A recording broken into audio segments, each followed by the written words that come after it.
वक्रतुंड महाकाय सूर्यकोटि समप्रभ निर्विघ्नं कुरु मे देव सर्वकार्येषु सर्वदा।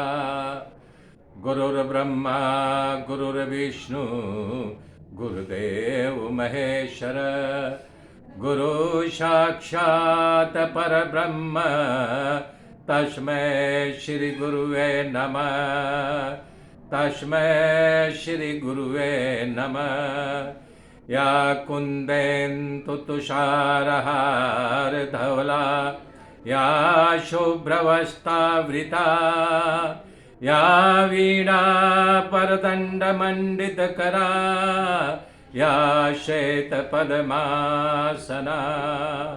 या ब्रह्माच्युतशङ्कर पवित्रभिर्त देवै सदा वन्दिता। सा मां पातु सरस्वती भगवती निशेषजाड्यापः।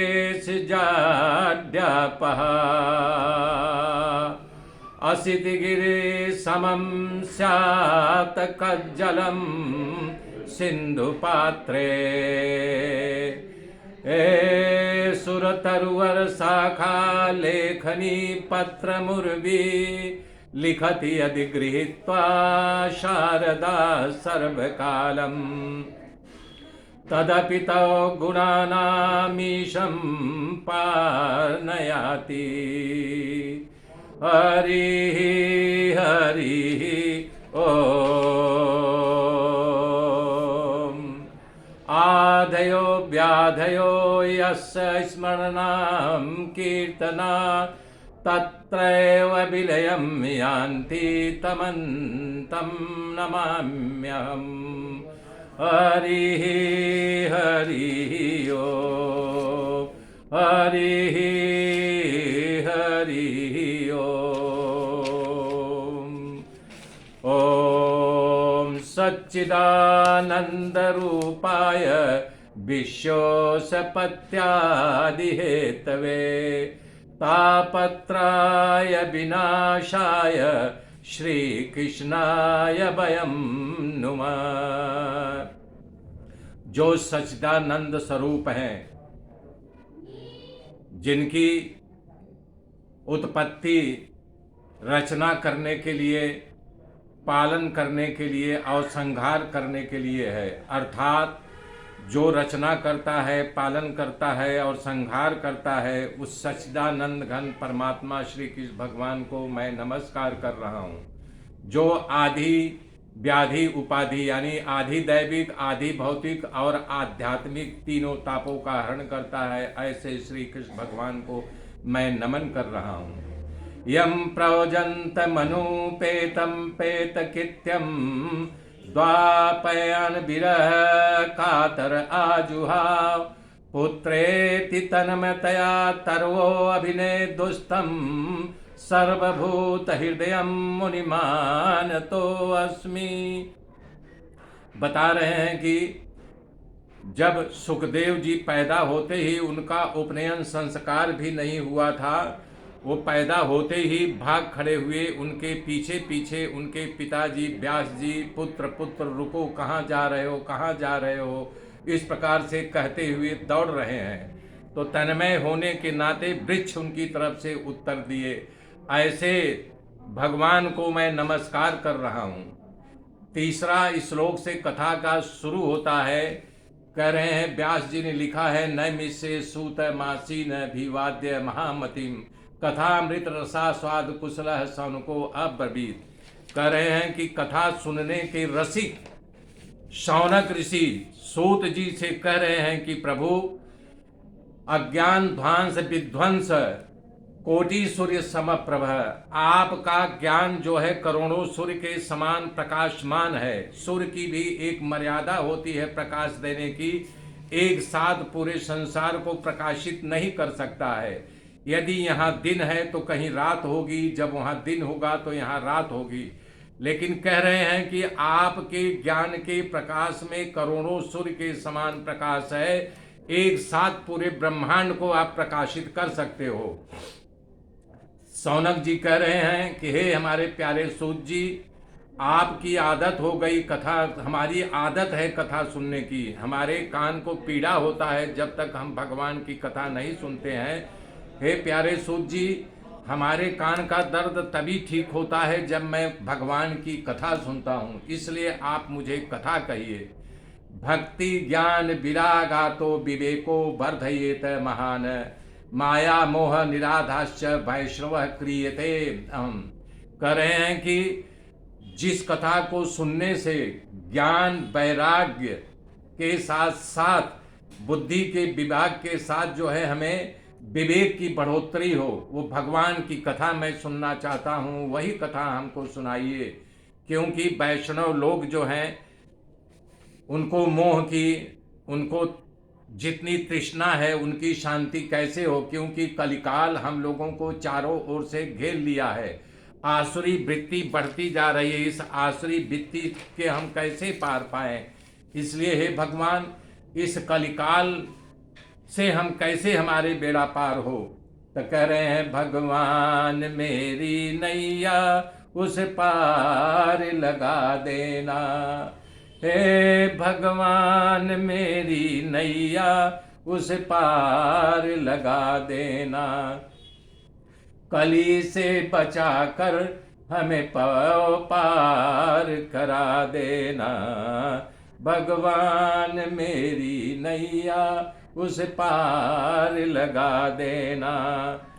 हे दल बल के साथ माया जब आके घेरे मुझको, हो दल बल के साथ माया जब आके घेरे मुझको, कली फांस से झट प्रभु हमें बचा लेना, भगवान मेरी नैया उस पार लगा देना।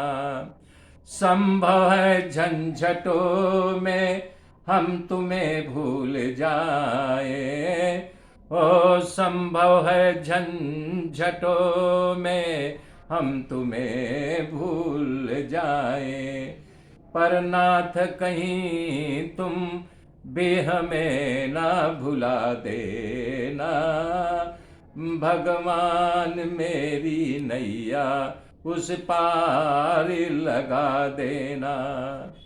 तुम ज्ञानी ध्यानी मैं बालक हूँ तुम्हारा, ओ तुम ज्ञानी ध्यानी मैं बालक हूँ तुम्हारा, तुम एक हो दीन दुगी अबलों का सहारा, भगवान मेरी नैया। कृष्ण प्राप्ति करम शाश्वत साधनम तद्ददाधुना, कृष्ण प्राप्ति करम, जो साधन सहज में परमात्मा की प्राप्ति करा दे वो कहिए। यदि मनुष्य को चिंतामणि मिल जाए तो उसकी चिंता दूर हो जाती है, कल्प वृक्ष मिल जाए तो सांसारिक सुखों की प्राप्ति करा देती है, परंतु यदि सद्गुरु मिल जाए तो हमें ईश्वर से मिला देता है, बैकुंठपुरी भेज देता है। तो प्रीति सौनकः चित्ते ते हस्यो वंचिम विचार च, सर्व सिद्धांत निष्पन्नम संसार भयनाशनम। सूत पुराणी सौनक जी से कह रहे हैं कि यदि सदगुरु मिल जाए तो बैकुंठ प्राप्ति करा देते हैं। मैं जानता हूँ तुम ज्ञानी हो, भगवान की सब कथा तुम्हें मालूम है, लेकिन तुम कथा रसिक हो, इसलिए कथा सुनने के लिए सिद्धांत बना करके तुम कथा सुनना चाहते हो। तो कह रहे हैं काल ब्याल मुख ग्रास त्रास निर्नाश हेतवे, कलयुग में जीवों का उद्धार करने के लिए काल्प रूपी सर्प के ग्रास से तुरंत छुड़ाने के लिए भगवान सुखदेव जी ने राजा परीक्षित को जो कथा सुनाया था वही कथा मैं तुमको सुना रहा हूँ। इससे बढ़कर के भगवान की प्राप्ति का और कोई साधन नहीं है। तब कह रहे हैं जन्मांतरे भवेत पुण्यम तदा भागवतम लभेत, बता रहे हैं भगवत प्राप्ति, ये भागवत की कथा या भागवत पुराण तभी प्राप्त होता है जब उसके कई जन्मों का पुण्योदय होता है, तब इसकी प्राप्ति होती है। किसकी प्राप्ति? या तो सत्संग की प्राप्ति होगी, या भागवत ग्रंथ ही तुमको मिल जाएगी, या भागवत की कथा मिल जाएगी। यही बात जो है श्री रामचंद्र जी भी कह रहे हैं, बिनु सत्संग, बाबा जी ने लिखा है, रामचरितमानस में लिखा है कि बिनु सत्संग विवेक न होई, और राम कृपा बिनु सुलभ न सोई। कि बाबा जी ने यही बात लिखा है कि जिसको सत्संग तभी मिलती है जब राम की कृपा मिलती है, तभी उसको सत्संग मिलता है या संत मिलते हैं। तो सुखदेव जी की कथा में देवताओं का आगमन हुआ। जब सुखदेव जी कथा कह रहे थे, परिचिते कथम वक्तुम सभायाम संसिते सुखे, सुधा कुंभम गृहीत्यव देवास्तव समागमन। जब सुखदेव जी राजा परीक्षित को कथा सुनाने के लिए बैठे, उसी समय विमान के द्वारा देवता लोग उस जगह पहुंच गए और सुखदेव जी को प्रणाम करके कहा कि मैं स्वर्ग से आया हूं, मेरे ये घड़े में अमृत है, इस अमृत को राजा परीक्षित पी लें, इनकी मृत्यु टल जाएगी, क्योंकि ऐसा राजा होना अब धरती पर सुलभ नहीं है, और ये कथा रूपी अमृत हमको दे दो। तब सुखदेव जी कहते हैं, भाई मैं जिसके लिए कथा कह रहा हूँ उससे मैं पूछता हूँ कि तुम क्या करना चाहते हो, ये इनके घड़े का अमृत पियोगे या जो मैं कथा रूपी अमृत पिला रहा हूँ वो पियोगे। तब राजा परीक्षित पूछते हैं कि भगवान दोनों क्या चीज है, दोनों में अंतर क्या है। कह रहे हैं एक कांच है जिसकी कोई कीमत नहीं, और एक मणि है उसकी कोई कीमत लगा ही नहीं सकता है, एक पी लेने से तुम्हारी मृत्यु टल जाएगी, और एक कथा रूपी अमृत पियोगे तो तुम्हें वैकुंठ की, तुम फिर दोबारा इस धरती पर लौट के नहीं आओगे। तो बोल रहे हैं कि हमको ये अमृत जो स्वर्ग से आया है वो पीने से कोई फायदा नहीं। बता रहे हैं गीता में भी भगवान लिखा है, यद गत्वा न निवर्तन्ते तद्वामं परमं ममं ममैवांसे जीवलोके जीवभूत सनातन। बता रहे हैं कि मैं यही यानी कि अमृत पीना चाहता हूँ जिससे पी लेने से फिर हमारा जन्म दोबारा धरती पर न हो। रामचरितमानस में ही यही बात उत्तरकांड में कहा गया है। शिव जी ने कहा है, पार्वती जी कह रहे हैं, यह न कही सठई हठ सीलई, जो मन लाई सुनई न लीलई, कई अन लोभीय क्रोधीय कामही, जो न भजई सचराचर स्वामही। हे द्विजद्रोही सुनाई कबहू, सुरपति सरिस होई निपजबहू। हे राम कथा के ते अधिकारी, जिनके सतसंगत अति प्यारी। अरे गुरुपद प्रीति नीति रत जेई, द्विज सेवक अधिकारी तेई। ता कह विशेष सुखदाई, जाहि पान प्रिय श्री रघुराई। तो बता रहे हैं कि ये कथा मतलब कि लिखा हुआ है कि भागवत की कथा के बाद राजा परीक्षित को मुक्ति मिली। ब्रह्मा जी को बड़ा आश्चर्य हुआ, उन्होंने तराजू तुला कर मंगा करके तुला को सारे भागवत प्राप्ति के नियमों को, पुस्तकों को, सब ग्रंथों को उन्होंने तौला दे। भागवत सर्वोपरि निकला कि भागवत की कथा सुनने से मुक्ति अवश्य मिलती है। ये कथा बता रहे हैं कि नारद जी सबसे पहले ब्रह्मा जी से मुख से सुनी थी, भला बाद में वही कथा सनकादिक ने उन्हें विस्तार से सुनाया सप्ताह के ढंग से। तो परंपरा बता रहे हैं, कस्मय येन विभास्तो मतलो ज्ञान प्रिय पुरा, तद्रूढ़ोप च नारदाय मुने कृष्णाय तद्रुपया। पहले भगवान ने ब्रह्मा जी से किया था, फिर ब्रह्मा जी ने नारद से किया, फिर नारद जी ने व्यास जी को सुनाया, और व्यास जी ने सुखदेव जी के सुनाया, और सुखदेव जी ये कथा राजा परीक्षित को सुना रहे हैं। ये कथा की परंपरा है करें एकदा ही, यहाँ से कथा शुरू हो रही है। एकदा ही विशालायाम चत्वारः ऋषियो मला सत्संगार्थ समायात यदुस्त नारदम। एक बार ब्रह्मा जी के मानस पुत्र विशाला क्षेत्र में बद्री नारायण में सत्संग करने के लिए घूम रहे थे। सनक, सनंदन, सनातन और सनत, ये चार जो है सनत कुमारों कहे जाते हैं। तो उन्होंने देखा नारद जी बड़े तेजी से भगे चले जा रहे हैं। तो उनको देख करके वो जो है बोले कि त्वरित गम्य कुत्र यत्र गमनम तव। ए नारद जी, आप इतनी जल्दी जल्दी कहाँ भगे जा रहे हो? जैसे जिसका धन लुट गया हो वो मनुष्य बेचैन व्याकुल होकर के भगा जाए, उसी प्रकार से आप कहाँ भगे जा रहे हो? तब नारद जी कह रहे हैं पाखंडिनता संतो विरक्ता सपिग्रहा। संत लोग पाखंडी हो गए हैं, विरक्त का नामो निशान नहीं है, खाली उनका देश संत का है। वो धन परिग्रह करने में और स्त्रियों के साथ कुकर्म करने में लगे हुए हैं।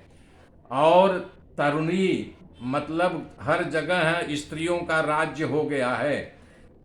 तुलसीदास जी ने लिखा है नारी बिमस नर सकल गुसाई और नाचही नट मर कट की नाही। सारे जगह स्त्रियों का राज्य हो गया है। पुरुषों को वो मरकट जैसे बंदर, मदारी बंदर को नचाता, उसी तरह सारे मर्द को स्त्रियां नचा रही हैं। सारे लोग अपने सालों की सलाह मशविरा करते हैं, माता नहीं, पिता नहीं, भाई नहीं, बंधु नहीं, उनको जो है सालों की सलाह अच्छा लगती है, उन्हीं के बताए रास्तों पर चलते हैं। विवेक की समाप्ति हो गई है। कह रहे हैं न कोई योगी है, न कोई सिद्ध है, और न कोई, यानी कि सब कली के दावा अग्नि में जलते हुए दिखाई दे रहे हैं।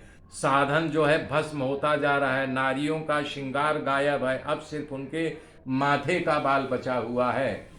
और तो और ब्राह्मण लोग वेद को बेच रहे हैं, मतलब वेद को पैसा लेकर के कथा जैसे सुनाते हैं, पैसा लेकर सुना रहे हैं। तब बता रहे हैं कि नारद जी अब क्या बताऊं, मैं चला जा रहा था घूमते घूमते, जब देख रहा हूं कि वहां पर यमुना जी के किनारे, वहां पर पावन वृंदावन से मैं जब पसार हुआ तो एक तरुणी वहां बैठी हुई है और हमारी उसकी नज़र टकराई, तो वहां मैं स्तंभित हो गया। तो वो औरत देख करके मुझे खड़ी हो गई और बोली कि आपका दर्शन दुर्लभ है, आपको देख करके मुझे शांति मिल रही है, थोड़ी देरी के लिए आप हमारी बात को सुन लीजिए। तो हमें नारी से क्या लेना देना, लेकिन वो हाथ जोड़ करके जब कही तो मैं उसके समीप पे गया तो मुझे बड़ा आश्चर्य हुआ। मैंने पूछा तुम कौन हो? तो उसने बताई कि मैं भक्ति हूँ, ये जो दोनों बूढ़े हो गए हैं ज्ञान बैराग हमारे पुत्र हैं, और ये जितनी गंगा जमुना सरस्वती तीर्थ नदियाँ पवित्र हैं, ये मुझे आंचल से जो हवा दे रही है सब यही है। तो अपना परिचय बता रही है। मैं दक्षिण देश में हमारा जन्म हुआ, कर्नाटक में पालन पोषण हुआ, और कर्नाटक में पालन पोषण हुआ और पली बढ़ी, और महाराष्ट्र में कहीं कहीं मेरा सम्मान हुआ, परंतु गुजरात में आई तो मैं वृद्ध हो गई। भक्ति कर रही है कि वृंदावन में आकर के मैं तरुणी बन गई हूँ। अभी तक जो हमारे पुत्र ज्ञान बैराग हो अचेत अवस्था में है, उसका क्या कारण है? भक्ति की बात सुनकर के नारद जी उसे दिलासा दे रहे हैं, ये कलिकाल के प्रभाव से ऐसा हुआ है। कलिकाल का प्रभाव जो है, तुम्हारे जो है ग्राहक मिल गए, लेकिन ज्ञान बैराग के कोई ग्राहक नहीं है, इसलिए तुम्हारा ऐसा हुआ है। तो वृंदावन के प्रभाव से तुम तरुणी हो गई है, और ज्ञान बैराग्य को अभी उनको इसी अवस्था में है, इसलिए ऐसा हुआ है। मेरे मित्रों, आगे की गाथा कल जुड़ूंगा, तब तक के लिए जय श्री राम, जय श्री राम।